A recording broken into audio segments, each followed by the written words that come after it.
All right. I'd like to welcome back to Head Kick Audio. We got the Maniac, Marcus McGhee. He's going to be headlining RUF 42 over at the Celebrity Theater in Phoenix, Arizona.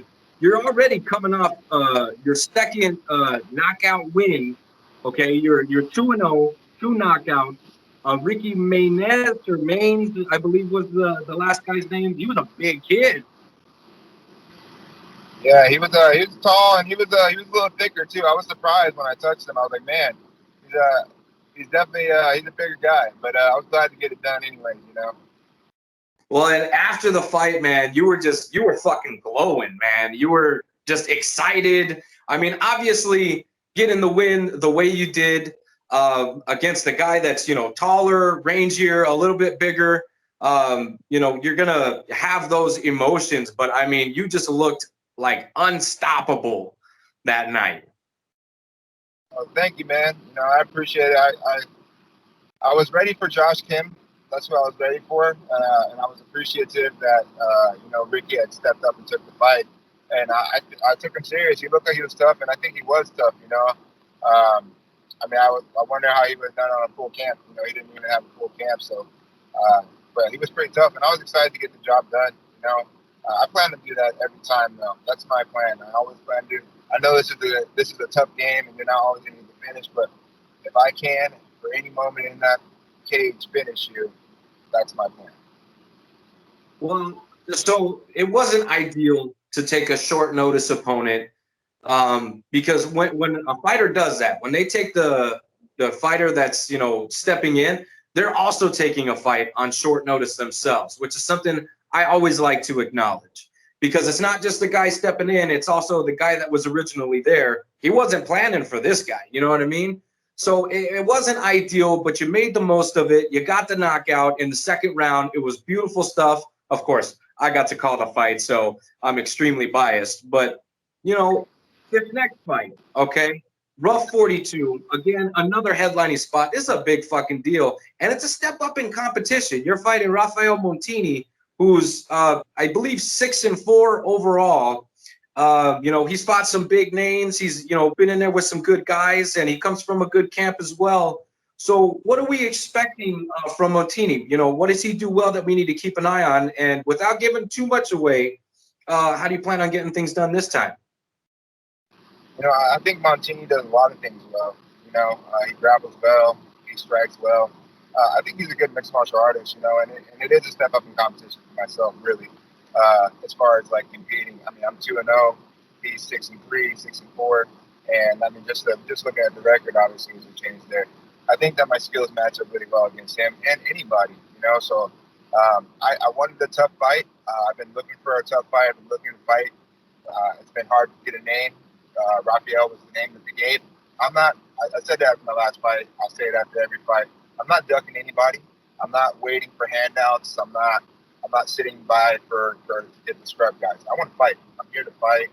I'm here to compete, and I'm here to chase this thing. I didn't come here just to mess around. Like, I love what I do. I enjoy it. It is playful. There's a lot of good things that come into it like that. But on the real level, like, I'm here to find out what I got. And Rafael is a tough guy, and I'm excited to go test my skill set against his skill set. Absolutely. It's going to be a phenomenal main event. Again, I get to call it, so the bias is evident. I want to make that very clear. I'm extremely biased. I'm very excited for this main event. Both you guys pose problems for each other. We've seen what he's been capable of on the ground. He's also a little bit taller, a little bit rangier, but you're explosive. I want to say that one touch from one of your paws is all it takes to end any fight, regardless of weight class.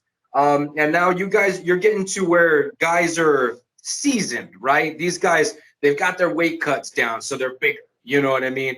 They've got full training camps. They're coming from good camps. And I'm not saying that you don't, because trust me, the lab is one of the best in the business.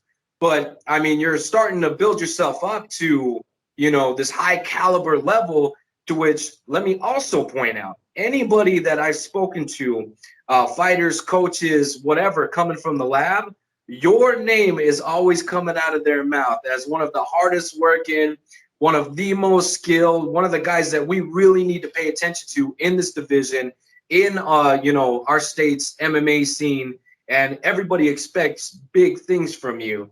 Now, with all of that, taken into consideration, how does this affect you when it comes to training for fights? When it comes to, you don't pick fights, you just say yes.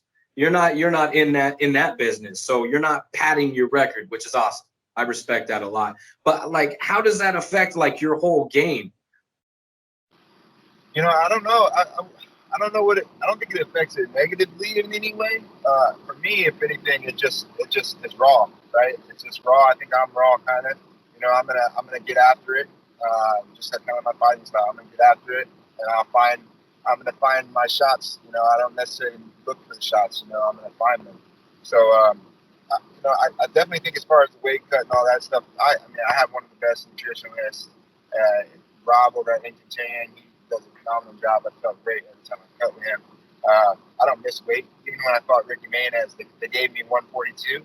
I made 139.9 just to give him that extra too. Because I was like, I appreciate you taking that. I was going to make 35. I was here to make 35. So not taking anything from their camp or anything. But I do have the best team in the world. And we train hard, and I've been working hard, and I constantly work hard, not just in the gym, outside of the gym. Our coach posted something in our chat the other day, and it was like, and it said something along the lines of, we have champions inside and outside the gym at this gym, and I couldn't agree with that more. It's not just inside of the ring, inside the cage. Like, it's the decisions you make behind closed doors when people are not watching. And I put in work when no one's watching. So I think that benefits me in the long run. Absolutely. And like I said, there's not a bad word anyone can say about you in that gym. As a matter of fact, it's the exact opposite.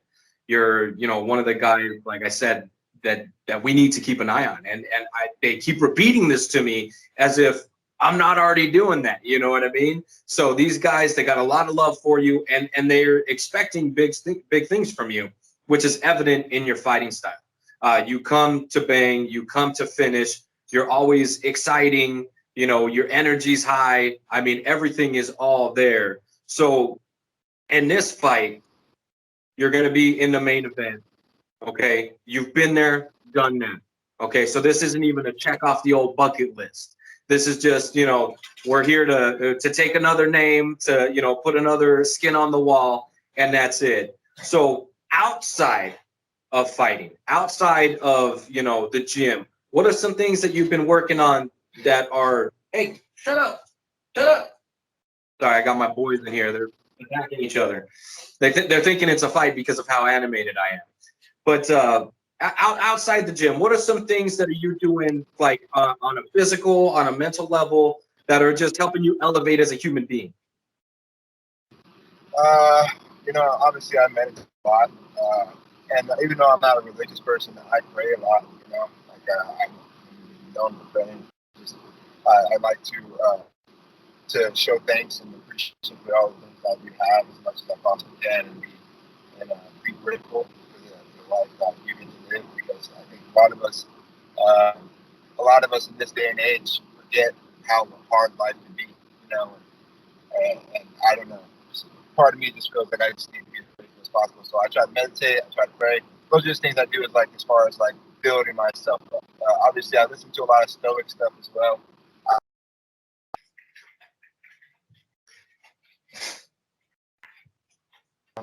The different something about just listening to the Stoic folks, just it kind of gets me going.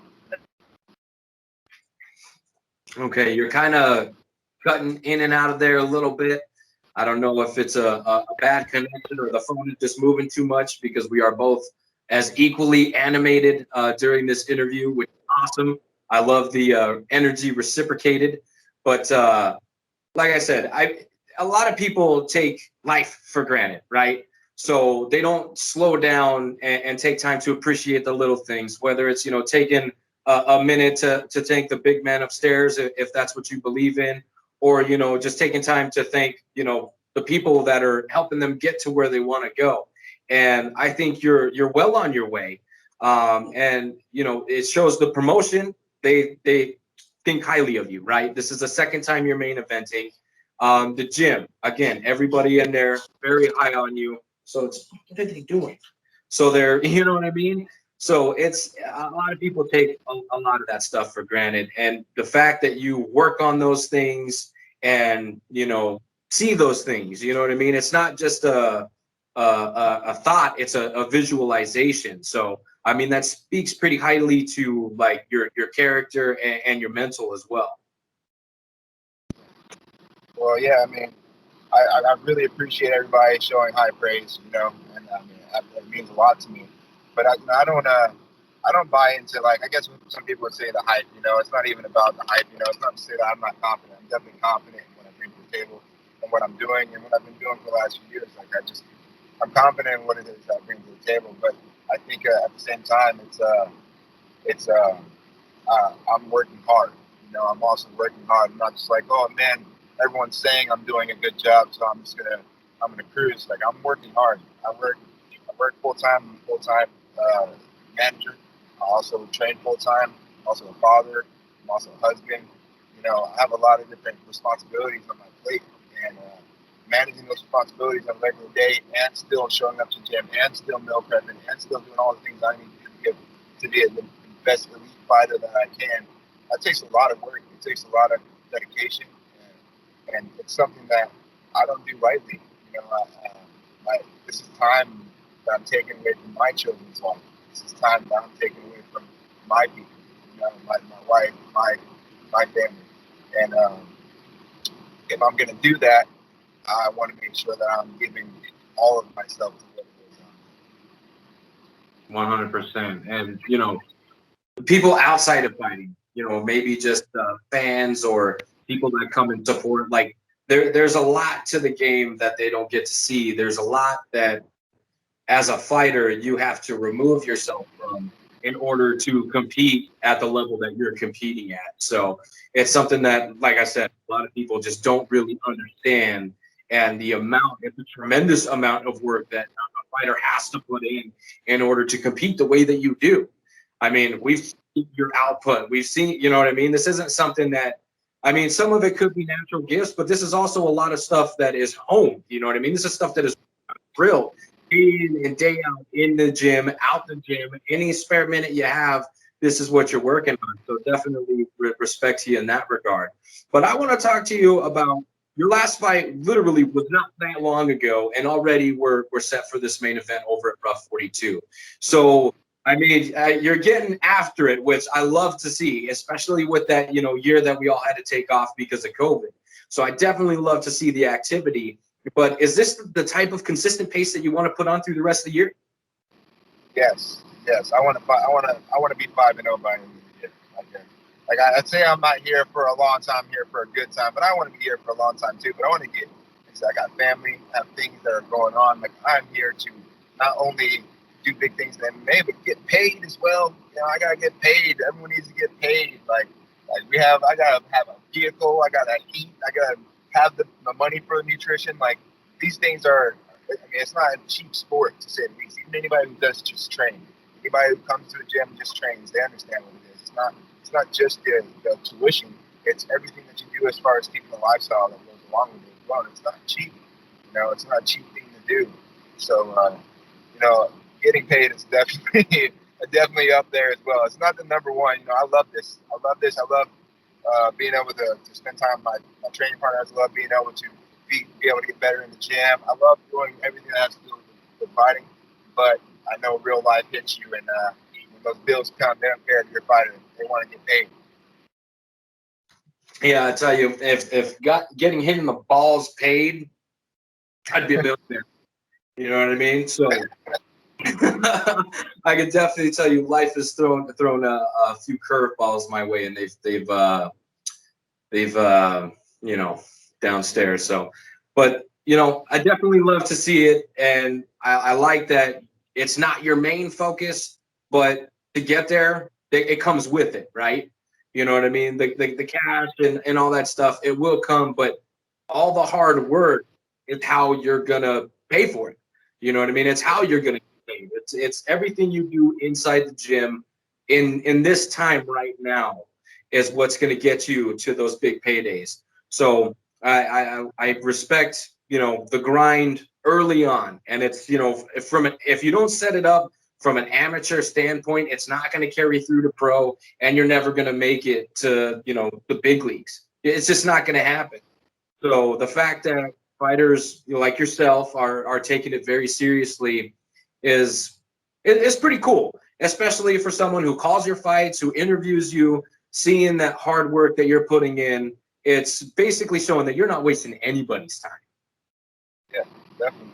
And I'm not wasting nobody's time. I'm not wasting my time either. We're gonna find out, you know, and come July 31st, we're gonna find out who gets it, me or Raphael. I got a lot of respect for the guy, a lot of respect for the gym. I trained with a lot of, you know, obviously I trained with a lot of their training partners, Hunter Schroeder, Andy Corrales. I still have a lot of love for those guys.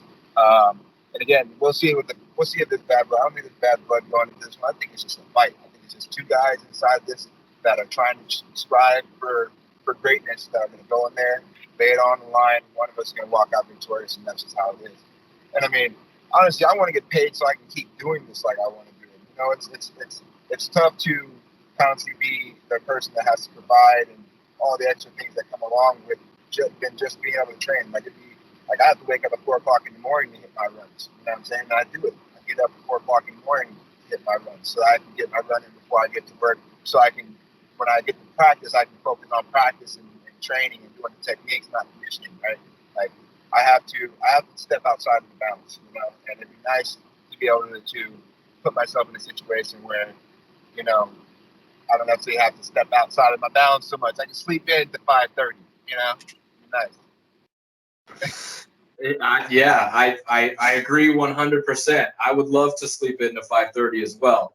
That is kind of the dream, if you will, because waking up at 2:30 is really starting to suck. But so I feel your pain 100%. Now, how long did you take off between your last fight and this fight coming up? Like actual time off the gym? Not much time at all. If anything, it was just in and out. There was a little moment of in and out just because I didn't want to.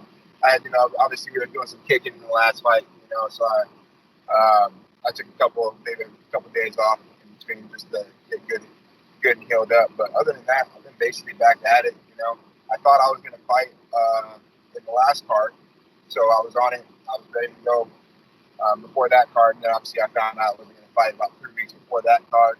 But I was still training, constantly been training throughout the whole time. So it's just been, I mean, that's how it is, and that's how it should be. Like, I hate not being in the gym, even when I do not have a fight schedule. You know, if I'm not in the gym, my coach is on my ass. And he does understand though. Like, if I'm not at the gym, I'm doing something. You know what I'm saying? Like, I'm not one of those guys missing practices so that he can just play video games or hang out or relax. Like, if I'm not at practice, I'm somehow being effective in some other part of my life. You know, and that's how I live my life. Well, and you should, because the time you spend in the gym is going to get you that much better for the next fight. I mean, the sport should be a year-round sport. I mean, these guys that go in and out of training camps and they blow up, and you know what I mean, then they can't jump on opportunities where, you know, if it's a late notice thing and you blew up outside of your camp, you know what I mean? It's like, well, shit, you kind of shot yourself in the foot there, if you could see around the belly, you know what I'm saying? So, I mean, for me, if I was in your shoes, I would definitely be going about it the same way. You know what I mean? If you're not in the gym, you're still working. You know what I mean? And I don't mean the 9 to 5. I mean, like you said, waking up at 4 a.m. to go get your running. If you're, you know, not at the gym, you're fucking doing push-ups on a wall somewhere. You know what I mean? You're constantly working. So that's the way that I would do it, at least. And that's basically how it is, you know. Like I do, you know, I can be a big guy too. Like I've blown up, you know. And honestly, I didn't get too crazy big, but I did get bigger.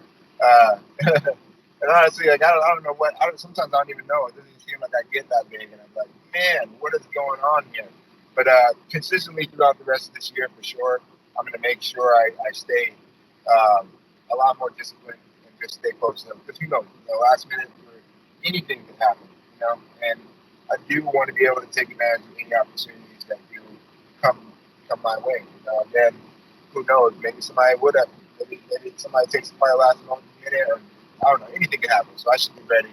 As far as training goes, though, I'm always training. That's something that I try. I mean, even outside of training camps, coach wants you there, and got this, and he's right. You're getting better every time. And honestly, it just starting your camp and having to get in shape is not what you want to do, right? You want to start your camp in shape.